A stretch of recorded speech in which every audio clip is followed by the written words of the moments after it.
Come back and thank you very much indeed for joining us here on TV3Newday. And I'd like to say a special thank you to Grant Power Clothing, Dan Suman, for my outfit this morning. Call him 020-985-5696. Again, 020-985-5696. If it is your birthday today, happy birthday to you. And a special one to a 40th birthday wish to Benjamin Quay, a.k.a. Bema, from all your friends from Collegono and Mamprobi. This is from Brenda Dugan. Bema, it's your birthday today. Happy birthday to you. And also to Ekia Asantua Letitia Hene, my mother-in-law. It's your birthday today. Happy birthday to you, Ekia Asantua of Brekum. We love and cherish you, and we pray that God will guide and protect you and also raise you to a different level. So happy birthday to you, Ekia Asantua Letitia Hene. It's your birthday today. Also a happy birthday to Samson Mensah and David Mensah, both of the Bible Believers Fellowship Temam. Double blessings for you. This is from Komla Adum here at TV3. So that's your everything you desire as twins should be done for you. Well, I've been joined in studio by our long-lost friend, Lawyer Kingsley Amwakwaboidu, is joining us here. Counsel, good morning. How are you doing? Very well, thank you very much. Good to see you. Yeah, good to see you too. Great. Have your lights been going off as well? Yes, but not that frequent. Not that frequent. I see. Let's begin the conversation from the Labour Front. And Dr. Yalba is the Secretary General of the Trade Union Congress. He had raised a question and suggesting that government should not allow workers to suffer alone. He wants their salaries indexed to the going rate of inflation. Take a listen to him. We are all aware of the inflation, especially since last year. Look at what has happened to our exchange rate, the exchange rate of the city. Look at the increase in salary that we got last year.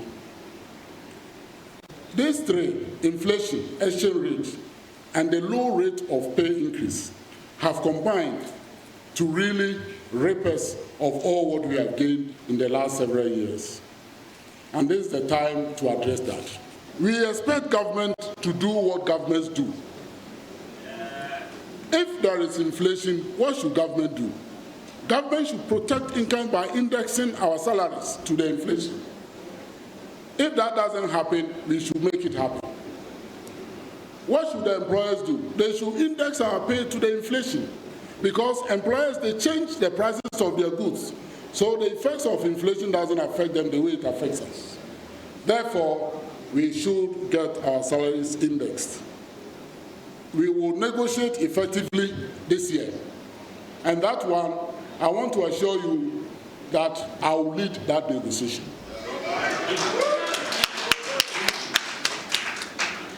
But my advice to you, comrades, is that let us try to organize, because there are too many workers who are not covered by the union. We will continue to talk, we will continue to negotiate, we will continue to dialogue. But if the dialogue fails, we are going to embark on an industrial action that has never happened in this country before. That's Dr. Yalba. He is the boss of the TUC. Council, you heard him.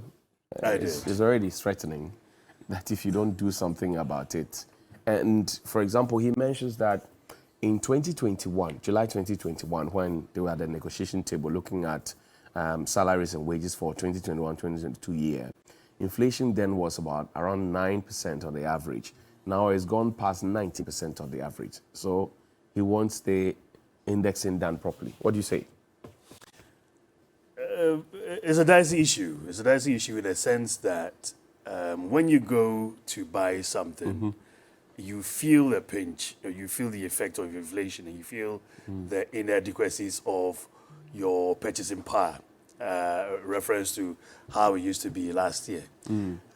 So that's a given fact. There's no dispute about that. But then if you are also in government and you hold a government purse and you have a lot of projects, a lot of things that needs to be done, that the Constitution says do it, and you're not been able to meet it. The government says about 30% of its projects are stayed because there's no money for that. Then it becomes a thorny issue as to what to allow and what not to allow. And he uses the word negotiation, which I think is the appropriate way of going about things, because uneasy lies the head that wears a cap. You have to satisfy a lot of people within the context of what you have, and external issues, global war issues, and all that. But the bottom line is that we must be able to go and buy something and be able to live within what we have. And so that is the balancing issue. Where I have issues with is that we will want it or else. That throws in the threat. Right. And we've already have some sections of the civil service, clocks are going on strike. And if you see, that has not had the public blessing, because even the basis for that, people are questioning it, was the legality of that. The Constitution or the law says you should abstain from politics. Why are you asking us to give you money for abstaining? Okay. Because you are meant to be doing what you are doing. Right, neutrality allowance. Precisely. So there are a lot of issues, and I think when we start by threatening, then we it appears that's the only language that governments understand, because they go into negotiations. For example, TUC, they've gone into negotiations with government, and they have come to a certain agreement that government pays 50% of what is due them. The institutions cater for 50% of what's due them. I am aware the institutions are paying what's due them, but government has not paid months down the line. So perhaps the threat is what government understand, don't you think? It's difficult to say that. It's difficult to say that because I have the revenues I'm generating are limited. All right, and so I have to, if you like, I wouldn't use the word rob, but I have to satisfy Peter and Paul at the same time, for want of a better expression. And that is that push and pull that the government engages in. Right. And so at times it comes across that you have to probably go on strike before they listen to you, which doesn't sound right. But it boils down to negotiation and the appropriate way of negotiating so you get what you want, so that the rest of governmental projects must also or would also go ahead. Well, but the TUC, for example, some figures that they churned out, they're talking about water that has gone up by 27%, oil gone up by 25%, oil and fats on the markets 28.2%, fruits and nuts gone up by 22.1%, soft drinks 20.5%, live animals and meats 20.2%. And they say all of these things, are digging too deep into their pockets. Can we, for example, suggest to government to meet them halfway? Halfway in terms of because of my life choices, because I choose to eat poultry instead of something else, and so the government must pay half of that. I think that argument probably will not solve an immediate problem where they don't go on strike. And you see, the civil service, for instance, is a machine around which governmental projects. So if they go on strike, it hits the government very hard. You see, so you may solve an immediate problem, but can we sustain that? That becomes the issue. See, Seth Abloso is joining us on the phone line. He's the Acting Executive Director of Labour Policy International. Good morning to you, sir. Thanks for your time. Now, I'm sure you heard the TUC. Ms. Abloso, good morning. Good morning. Well, so the TUC is raising the red flags. They're asking government to index their salaries with the going rate of inflation in the country. They say by July 2021, when they sat at the negotiation table for the salaries of 2021 and 2022, inflation was averaged around 9%. Now it is 19.6% on the average. And they want government to raise their salaries to reflect the present inflation rate. As a labor expert, what do you think?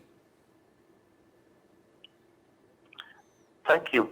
That call is in order. That call is in order. Times are hard. Salaries are not. Workers cannot make ends meet. Mm-hmm. So it's important that this situation is addressed. But you see, the presidential committee on emoluments, the report of the presidential committee on emoluments, made a perfect case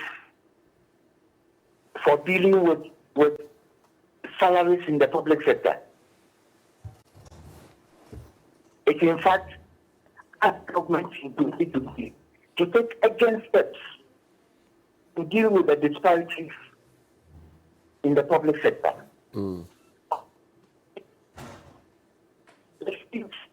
Mr. Blosso, your line is not clear. It's cracking. If you could kindly readjust yourself, that would be fine. The TUC did not use this to back improvement of emoluments in the public sector.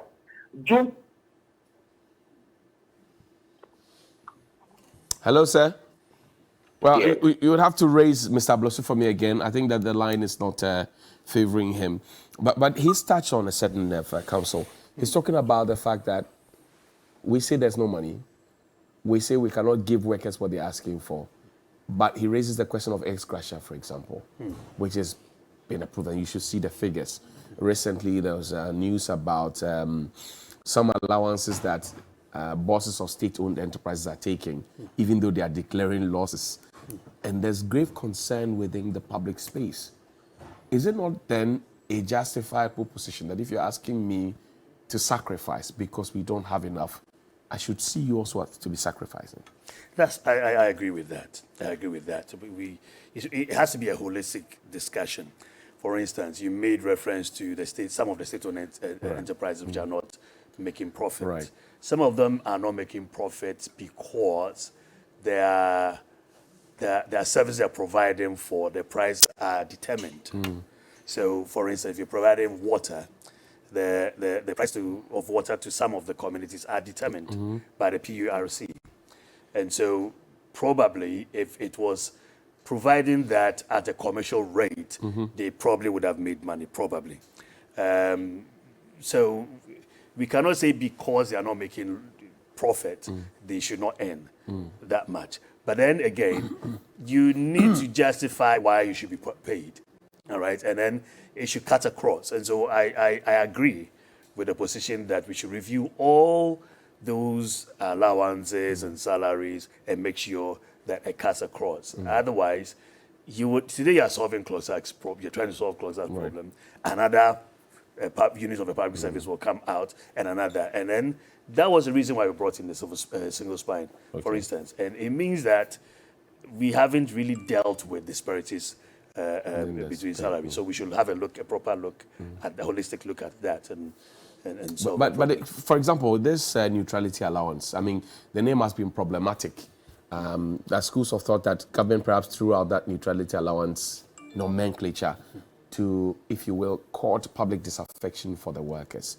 Because this is something that they agreed with CLOSAC in January. If the government, and COVID-19 has been with us since year 2020, so government understands the situation we're in.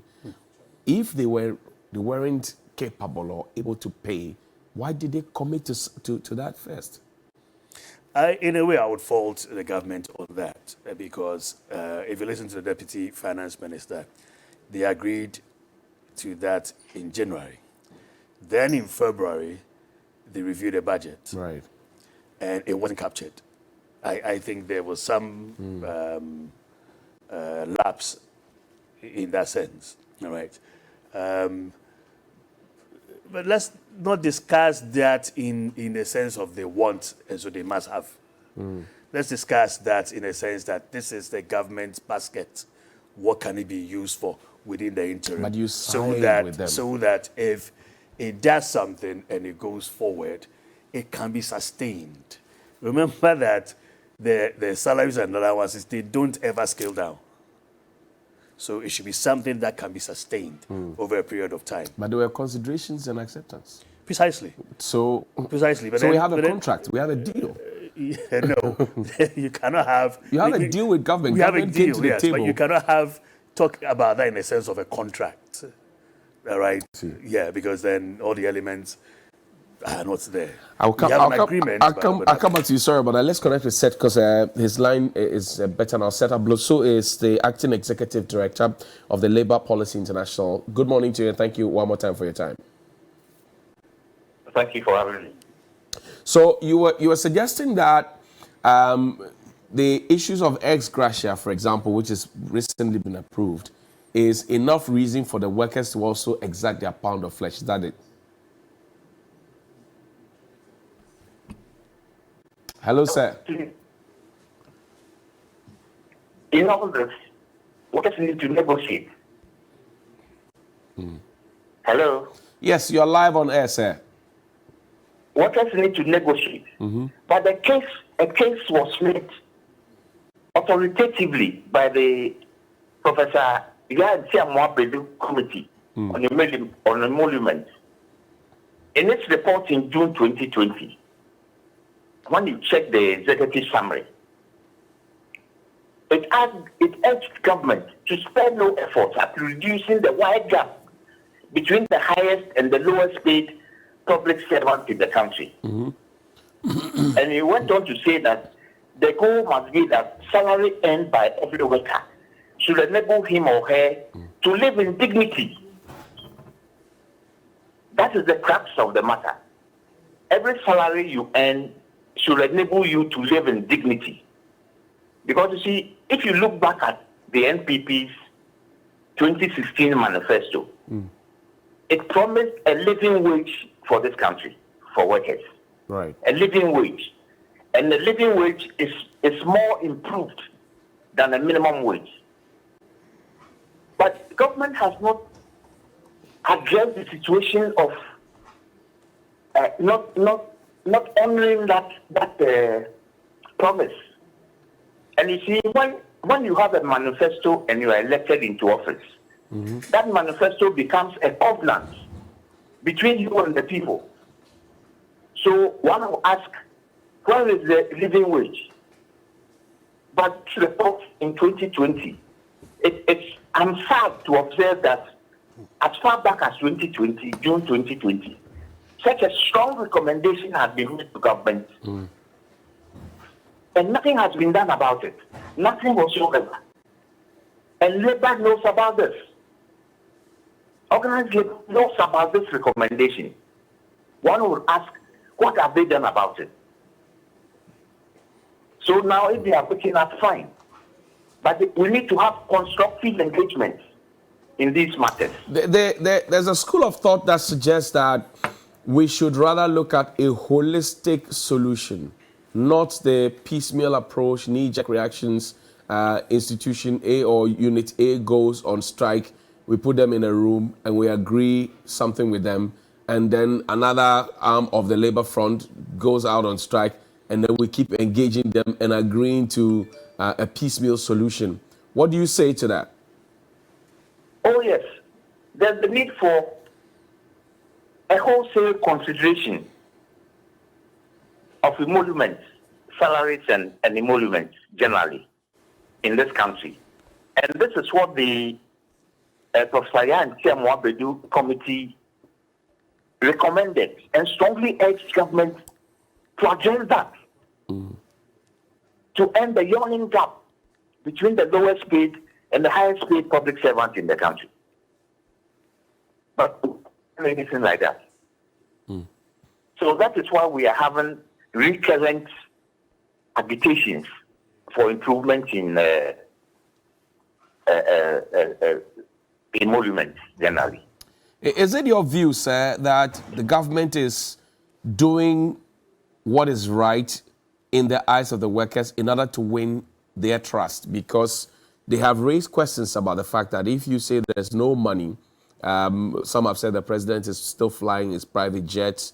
Some are saying that state institutions are declaring losses, yet their bosses are getting all the allowances and all the perks that come with their offices, with their fat salaries. they're suggesting that the government keeps appointing new people and adding on to the public purse, spend. And they are saying that if you want to win our trust, you need to cut down on your taste and fit into our present situation. Do you agree? Yes, clearly you see government hasn't shown that there is no money, because the allocation to the presidency has been increased in this year's budget, has been increased astronomically. And we see, all that we see shows a very disproportionate allocation of the nation's resources among working people. And the president is the number one public servant in this country. Right. Number one public servant. The committee has urged government to end the ritual of every 3 years or so appointing a committee to look at how to pay the president and others three years back, so that the president will have an annual salary in this country. I was expecting that with the 2020 recommendation, we would have had an annual salary determined for the president and others, like members of parliament, and not wait until the last year of their tenure, how much they should have been paid 3 years back. It's not healthy for this economy. Is it your view that the single-span salary structure or pay policy has achieved its purpose? Because that was supposed to bring some level of equity into the system. Has it achieved that? Come again, please. The single-span salary structure, it was supposed to have brought some equity into the system. Has it achieved that? We haven't achieved that, because, in fact, if we're dealing appropriately with the single-span salary structure, there should have been a place for Article 71 office holders.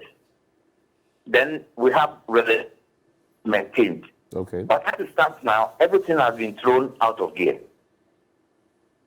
And we need to look at it again, because the single-span salary policy has a lot of good for public sector administration. Mr. Bloso, I'll let you go, but before then, I'll ask you, there are more than 6 strikes hanging on the government's neck already. Some others are threatening within their quarters that they will also come and get their pound of flesh if CLOSAG, TUC, etc. are giving what they are due.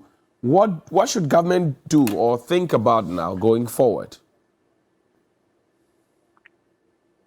The solution to constructive engagement, not strikes in my humble opinion. Constructive engagement to deal with these issues.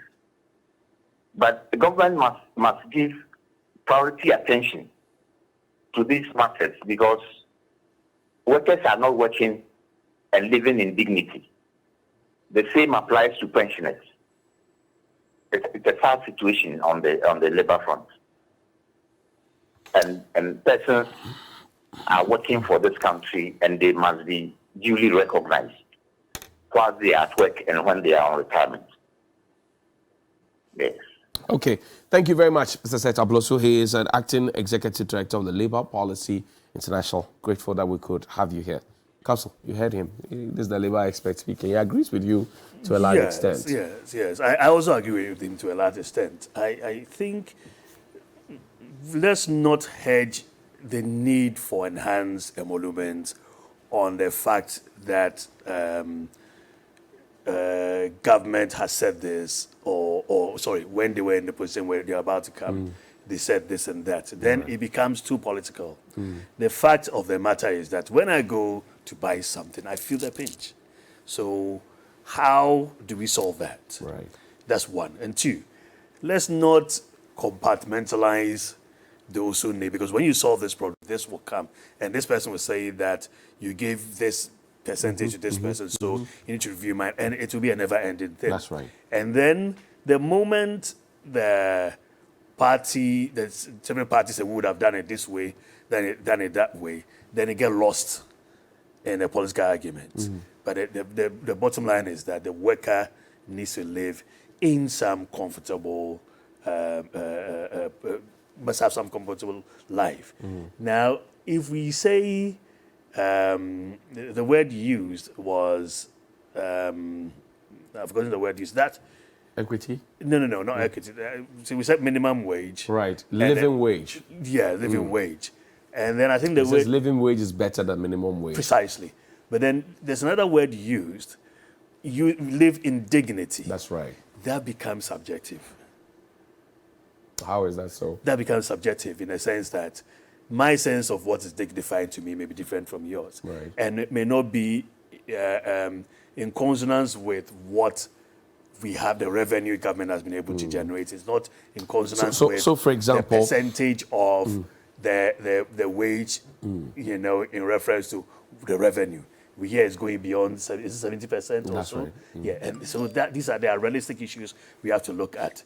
But the fact that there are realistic issues to look at doesn't mean that I should suffer when I go and buy something. So we should have a comprehensive TUC's sit down with the government. Is that fuel prices have shot up. There's a windfall there. They are suggesting that it affects transport fares. Yes. And so if the person has to pick a trotro from assigned to ministries, their spend on transport has shot up. They're talking about water, that's gone up by 27%. They're talking about food, that has gone up as well. Fruits, nuts, all of those ones. These are basics that they need to live in dignity. Rent, of course, will also go up and all of that. And they're suggesting that ever since those things started going up, our salaries have remained the same. If we're able to afford them in the past, now we cannot afford it. So take a look at us. Precisely. So that's a proper reference point. Minus the word dignity, because that's dignity is Subjective matter. it's very subjective. Yeah, you see. So let's remove the word dignity, because then we have insatiable needs, and our needs will always appreciate. And what was dignifying to me may not be dignifying to me next year. You see, but we're saying that these indices have shown that they are increments. Right. All right. And so my salary must also commensurably increase with that. That's a very perfect argument to be made. Okay. All right. But then again, we have to have a proper holistic discussion of that. So we don't need to repeat that cycle again. And if you're not careful, getting towards elections, there will be more of these, because then it becomes political. The government has agreed to pay the neutrality allowance. Of course, the name will be changed. That's the suggestion we're getting as well. But they have agreed to pay the neutrality allowance in October. Yes. So they have thrown the ball ahead, maybe getting some breathing space now. Yes. But in October, when they come asking for their neutrality allowance, we'll be making same arguments that, look, we don't have money and you need to be reasonable and you need to look at... Is government entangling itself in a certain web? Because they have agreed to it. Agreed in January, reviewed in February, it did not capture it. People are asking for it in April. Yes. You say, okay, wait, I agree with you. I pay in October. So there's May, June, July, August, September, October, fight starts again. So, pay what in October? The neutrality Is allowance. it? Yes, but what percentage was it? What percentage is that? They agree, I think 20% or so. Yes, that's problematic for me. That's problematic. We can change the name, but the basics remains the same. What are you paying me for? Something I'm not supposed to be doing. It doesn't make sense. I don't think it makes sense. There should be, we'll go back to the same argument, there should be a whole, are we saying COLA, cost of living allowance? That would make sense. But to say neutrality and now change the name to another thing, which still means neutrality as the basics, there will be problems. There will be several other sectors who also come and say we are also not allowed. Okay. To engage in politics. Precisely. So give us a neutrality due. And we'll call another name. So we should look at it, cost of living allowance, and look at it, COLA, and have a proper holistic discussion. Otherwise, come October, several others will join, because now we have agreed to it in principle. Exactly. Several others will join. Exactly. I think yes, the government may have postponed its payment. Probably within now and then, they'll have a holistic, that's my advice to the government, to have a holistic view of that and have a proper discussion on the topic. Otherwise, you're only postponing the trouble. Trouble, yes. I hear you. Lawyer Kingsley Amakwa-Boadu is my guest in studio. Earlier you heard Seth Abloso. He's Executive Director of the Labour Policy International. Lawyer Redu couldn't join us. We'll take a break. On return, we'll talk about whether or not COVID-19 funds or cash was blown on elections as alleged by former President John Dramani Mahama. Stay with us. We'll be right back. The pandemic has had a generally deleterious effect on the economy of African nations, but some countries have ridden the wave more successfully than others based on the resilience of their economies, discipline, and prudent use of their resource envelopes in the period of this crisis. In my country, Ghana, our economy has emerged in extremely poor shape from the COVID experience. A ballooning deficit, double-digit inflation, a nose-diving currency, increasing debt distress are some of the symptoms of a very ill economy. Ghana's case was easy to predict with the cavalier handling of the economy by the current administration, unbridled borrowing from the capital markets, creative misstatements of budget deficits and other critical fiscal figures were certain to come to a head eventually. Ghana went into the pandemic without adequate buffers and has emerged with a terribly battered economy. To make matters worse, a pandemic windfall of in excess of 33 billion Ghana cedis, which could have cushioned the economy, remains unaudited and is believed to have been used largely in the quest to win election 2020 at all costs. The pandemic has laid bare, once again, the inherent weakness in our public health delivery systems and our social welfare systems. Okay, so that's H.E. John Dramani Mahama, is Ghana's former president, speaking outside the shores of the country. We have on the phone line lawyer Boabinya Samoa. He is the National Communications Director of the New Patriotic Party, which is in government now. Council, good morning and thank you very much for your time. Good morning.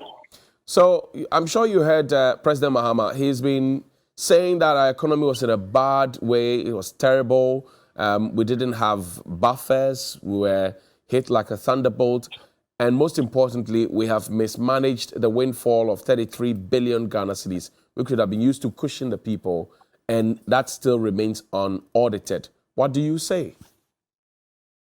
He has the right to say anything he desires, except that he has to be truthful to the facts. Of course, as seeking his party's mandate to lead it again for a third time, which has been attacked as a futile exercise for retention of power by them, he needs to be able to hang his campaign, his quotes on something. And he thinks disparaging the government in international circles and locally is the way to go. But clearly, every time, even with COVID, he acknowledges that COVID has been a problem for Africa, for smaller economies, as confirmed by the World Bank that he believes so much in, the IMF as well, that he relies on so much for his economic management. He alone, after acknowledging the international situation with COVID, comes back to Ghana and tries to create a different impression, as if COVID never happened in Ghana, as if the Russia-Ukraine war is not relevant in Ghana. And therefore, for John Mahama to struggle, to try and pretend that the three scourges of the pandemic, rampaging pandemic, which the effects of which are still with us, including fast rising inflation in terms of prices of essential commodities, food and energy prices, as well as the Ukraine war, which is creating even more difficult issues to do with supply chains in those vital commodities.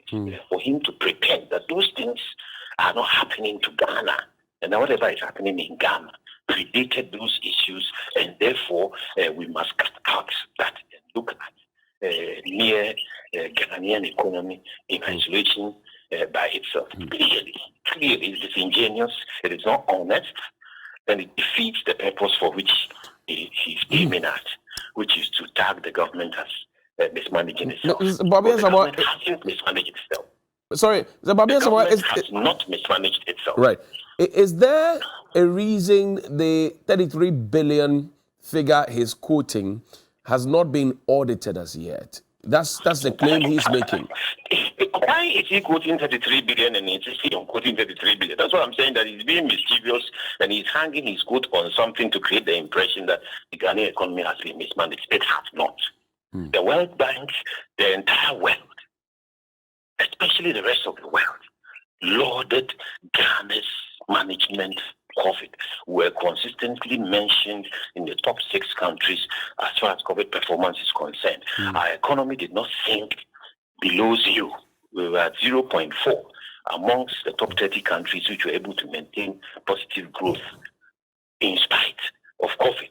Many, the rest of the world slipped below 0. Beyond that, you have a situation where the traditional instruments of economic management are literally under pressure. I mean, if President Mahama cares to know, and if you care to read a lesson, the current instruments for managing economies, fiscal instruments, debt, everything is under pressure because of the pandemic, rising inflation, and the effects, supply chain. And that's a thought he disagrees with. He says that the economy was already sinking before COVID-19 hit. Let me land. Will you let me land? I'm asking a question so that I'm providing further information. Will you let me land? When he keeps talking about 33 billion, has he averted his mind to the economic management processes within that period when the supposed 33 billion is supposed to have come into the economy, including the measures the government took, the far-reaching measures to contain COVID, control COVID, the tracking, the facilities put in place, the utilities, the population. Which facilities did you put in place? I want a whole year of free electricity is not a facility. But that has been challenged. Water is not a facility. Kojo Nkrumah, who is the information minister, said we are paying for it, and indeed we are paying for government it. Debt, how do you call that free? We pay back government debt. The 3 billion will be paid for. Is it not part of government debt? But we're paying for it. It's being deducted from our monies. Is the 33 billion free money? Is it not going to be paid for? So are you endorsing the 33 billion figure? When he says his please, yeah, but you have to take those measures at that time to protect the people. If the people get it free, it has to be paid for. Where does electricity come from? Is it not paid to be generated? You pay to generate electricity. Who told you that it can be given you free and it's free forever? Somebody has to pay for it. But it depends on the timing of your measures. So then don't call it free, because if I buy something on credit and I'm paying for it later, it cannot be called free. If I buy something on credit and I pay for it later, you can't call it free. The shop owner cannot call it free. I cannot admit it as free as well. Mr. Johnny Hughes? Is it Mr. Johnny Hughes? Yes, your good friend. Please, we are doing public policy here. Right. We are doing public policy here. If at a time you cannot afford to pay electricity, it is important that I give you electricity. At that time that I'm giving you the electricity and you are not paying for it, it is free. It is free. It's a deferred payment. It is free. But when I do my public finance, I have to account for it. And if it is loan-based, it comes to my debt. It's public financing. So what is your problem with that? Or you think that free electricity means that it doesn't happen in terms of public debt and public financing? There's another. It is public financing. When you build a school and you go in there, is it public financing or not? If you borrow money, does it not add to your debt in future? But are you not investing in social capital? So going forward, that same year, 2020, when that money is supposed to have been spent, we had a register written entirely new without the pressure of donor support. It's never happened in this country before. Never. Well, never. We had an election highly funded by the government. It's never happened before. Never. So, Mr. Hughes, the proper thing for the former president to do, aspiring candidate to do, is, if he wishes, scrutinize the Auditor General's reports. And if he wants to do positive advocacy, advocate in public for a special audit of the Auditor General within the rules according to the law in the Constitution as we have it now. Okay. So that the Auditor General does his job and we all are satisfied with it. The self-serving assumption, the self-serving way of trying to raise tension by pretending that Ghana is not part of the world in order to damn the government won't work. It is ingenious, it is not honest, and it does not fly. Because everybody knows that those scourges have impacted the Ghanaian economy. Only your mama doesn't know. Okay. Only your mama doesn't know that there was COVID in Mr. Ghana. Wabiasawa, so COVID impacts the economy. So your mama doesn't know. I think that you have made this point more than 3 times already. That's fair. Now, that Ukraine-Russia war is a problem in Ghana. Okay. Only he doesn't know. Now, I think that you have raised this point, a couple of times. So maybe we'll go to the issues one after the other. Another issue that he raised was the fact that COVID-19 exposed our weak health system. You mentioned earlier that facilities had been put in place. Part of this was a promise to have Agenda 88. Now it was Agenda 111. And people are asking questions. For example, COVID is still around the bend. And where are those facilities? Johnny Hughes is asking questions. Johnny Hughes is a person. So Johnny Hughes doesn't have to pretend that people. It's Johnny Hughes asking questions, as he legitimately should. And the question has been answered by the president. The president says that upon being confronted by the scourge of COVID, that is when we realized the major gap in our social service by way of health. We found that we were not in a position to tackle the pandemic countrywide on a comprehensive basis. We were short of testing facilities, and therefore, to make it more effective, the president and the government invested in a massive, and I mean massive, recruitment of health sector personnel. Second, there was a massive investment in facilities for testing and facilities for tracking and tracing. There was massive investment in other facilities which were designed to support the containment of COVID. And part of that was the realization that we needed to put a hospital in every district which didn't have one. All right. So the president says, I will develop hospitals in 88 districts, 3 psychiatric hospitals across the country, and other testing facilities across the country, including 6 regional hospitals for the new regions. That is a projection that originally he said would be delivered within a couple of years.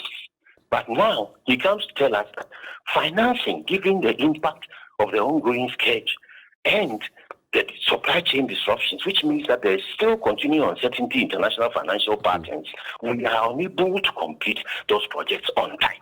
But as we speak, take the TV3 team out there, talk to the ministry where projects are ongoing, and go and film them yourself, because I'm aware that projects are ongoing across the country. Okay. There are projects ongoing. So satisfy yourself as a media person. Step out there and look at them. Don't listen to the propaganda from the political noise. Don't be swayed by that. I hear you. Step out there and look for yourself. Don't you think, sir, because this is directly under the presidency, it would have done the party and the government a lot of good if you had provided regular updates at the Meet the Press series, for example, as has been done in other quarters? So it's a gap that the opposition can exploit, but they know they can't because it is a fact that those projects are going on. So that is why I'm saying that we are in partnership. You are a media person.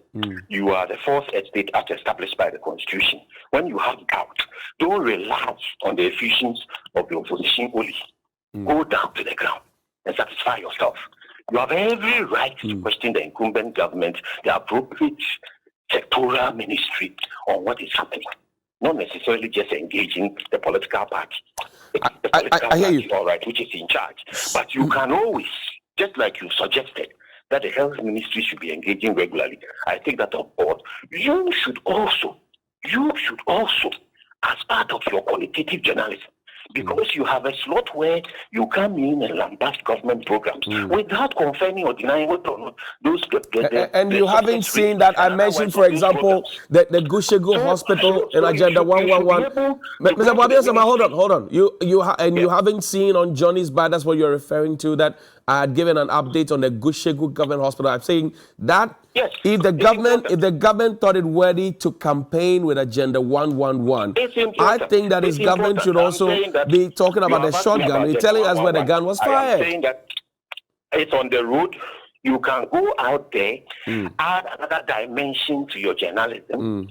Don't just depend on the government because the government will be speaking in a self-serving. And Mr. Babia Sama, I'm suggesting to you that on Johnny's Bite, I've spoken about the Gushegu Agenda 111 hospital. I saw the construction. I've seen it, the foundation. So you can't suggest that we don't do that. We do that already. But I'm saying that because you use it for election purposes, it also behoves on you to be accounting to the people.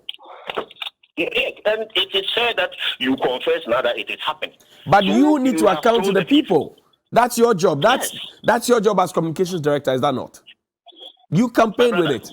My brother, my job is cut out for me. But your job is also contributing to illuminate the state situation for everybody's benefit. Objectively. Objective illumination is your job. So my final question to you is that Mr. Mahama also suggests that there's not been discipline and prudent use of our resources. He mentions that we didn't have buffers and that the economy was terrible. He talks about excessive borrowing. He talks about inflation digits that have doubled. And he says that if the claim was that the economy was doing better before COVID, we should not have seen these indicators that you're asking him to measure the strength or growth of the economy with. What do you say to that, finally? I'm saying that if you will care to look critically, the project he left at airport at 30%, Terminal 3, we completed it. It is debts. If he cares to look critically, the Kumasi Airport, the brand new terminal, is up there, international terminal, as against the $29 million runway he purported to put in there. It is debt. The university in the eastern region, so much that he passed the law and didn't put down a brick for. We have raised and is now in action. It is debt. It is debt.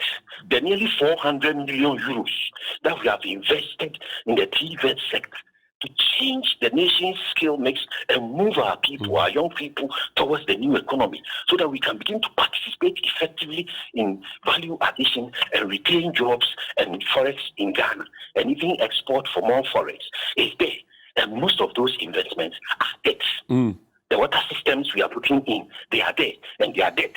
The other day, the Vice President recounted over 117 contracts that have been projects for the benefit of Ghanaians across the social and economic side that we are taking loans for and are implementing for the benefit of the people on behalf of the people. Okay. All that is debt. So the question is, your mama, how are you going to finance development? That's what you should ask him. Okay. Is he going to continue with the debt or he's going to raise money from elsewhere that we don't know?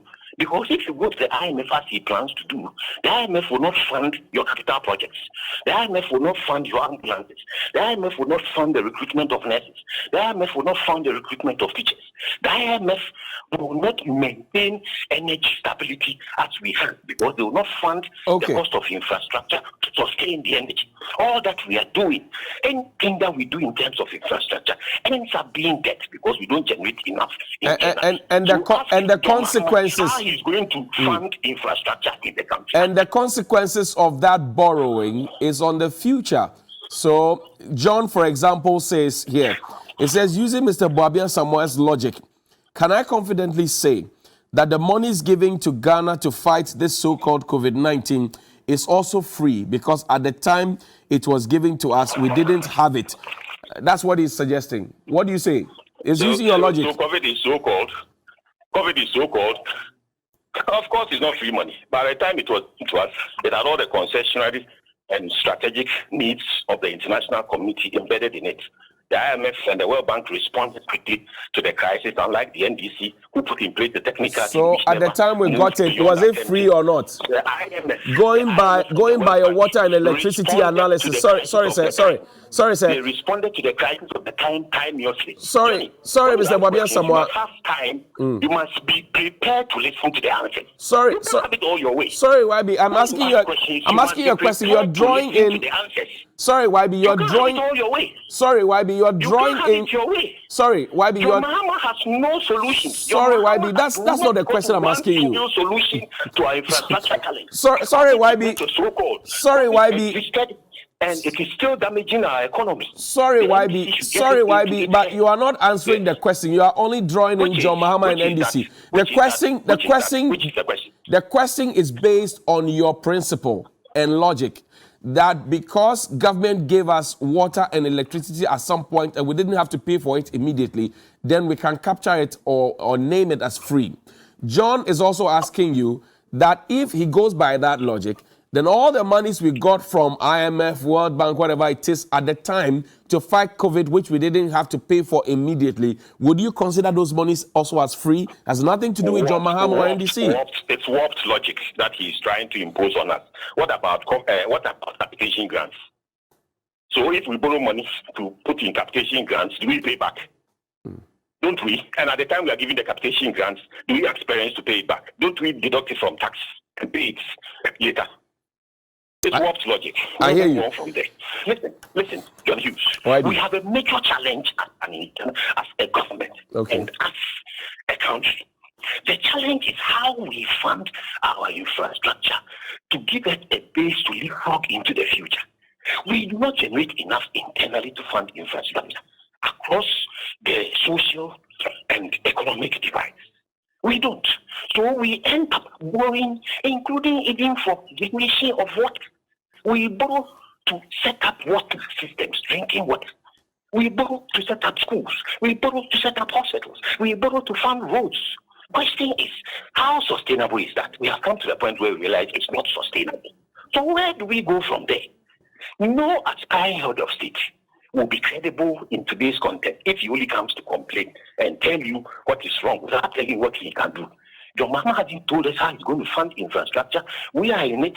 We are funding it. We have brought innovative measures. We have dealt with e-levy. We are engaging the international community. And the international community now realizes that the old instruments of raising interest rates, cutting back on social investment, don't work. Because if you are ballooning a deficit and you still have a pandemic which is attacking poor people, you still have to spend. So the old system of reining in public expenditure to control debt is thrown out of the window. How does John Mahama answer the situation of the pandemic, continuing fuel prices, energy prices rising? So you want him to give you alternatives to the problems? How does he do that? Okay. We are in it and we are doing it.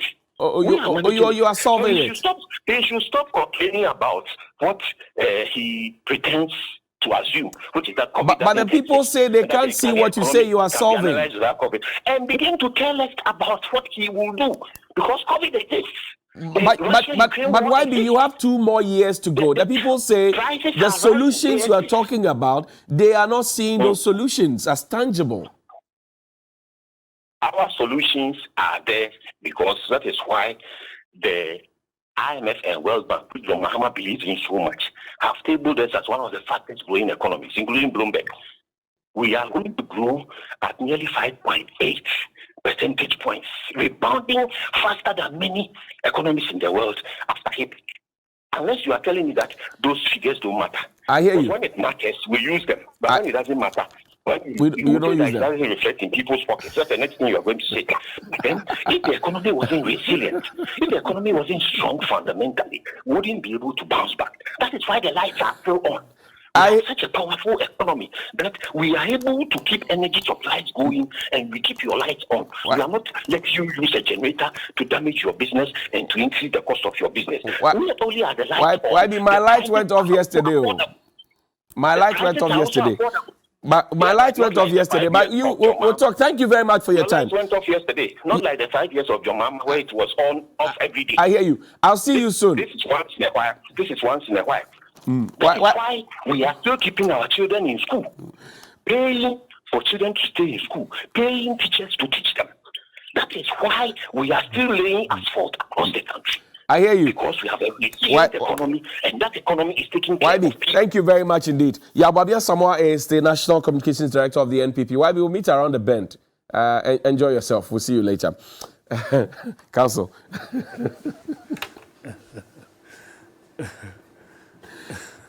In closing.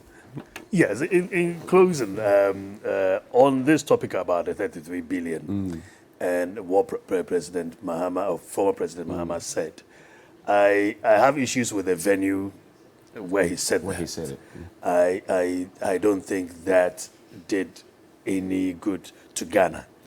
Looking at those who listen to what the kinds of person were represented there. Then two, he's a communicator, and so he prefixed it with we believe it was used to finance the elections. Right. And so you cannot, query him a lot on that because he says we believe. Okay. And so it's just a conjecture. All right. But then the effect of that is that people will run with the fact that it was used for that. I would have Don't you wished. think it's the government's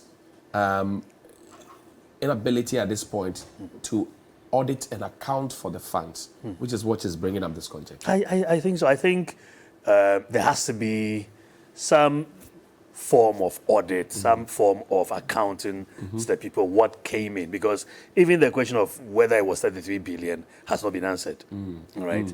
And so what came in and what was it used for and how was it dispensed? I think that the legitimately Ghanaians demand to know and require to know that. And whether or not some money was used to finance elections, I think that's a different topic altogether. Right. We need, as a country, to determine how elections and political parties are funded, because we haven't answered that question. And that's a very deep election, question that needs to be answered. I remember Dr. Belmea had said that we're not going to take any money from elsewhere. We're going to use homegrown cash to fund our elections. And in fact, he had also alluded to the fact that it was 100% funding from us. No I think the communication also made allusion to that. Yeah. Yes, but let's deepen that discussion. That's a different topic altogether. Let's deepen that discussion so that we don't have others financing it and it becomes an investment where they tend to reap.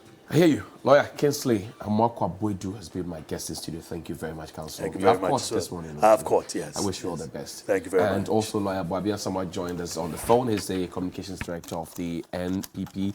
And earlier, Seta Bloso is the Acting Executive Director of Labour Policy International. He joined us via phone as well. Thank you very much for your time and thanks for watching.